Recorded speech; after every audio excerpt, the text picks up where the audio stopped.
لە سەرەتای دەستپێکردنی هێرشەکانی هاوپەیمانان بۆ سەر داعش لە عێراق و سووریا فڕۆکەی F-16 و F-18 بەکارهاتووە. تا ئێستاش نزیکەی 11,000 هێرشی ئاسمانیان ئەنجامداوە و 7 ملیار و 500 ملیۆن دۆلار خەرجەکەی بووە.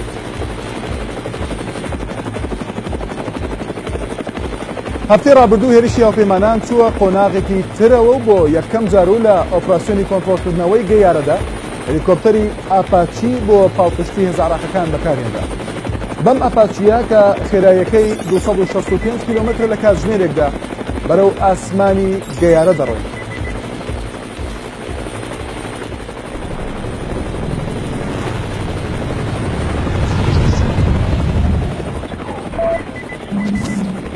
گەیارە 6 کیلۆمەتر لە مووسڵەوە دوورە تا ئێستا لەژێر دەستی داعشدایە و هێزە عێراقیەکان بەردەوام لە هەوڵی ئەوەدان کە کۆنتڕۆڵی بکەنەوە.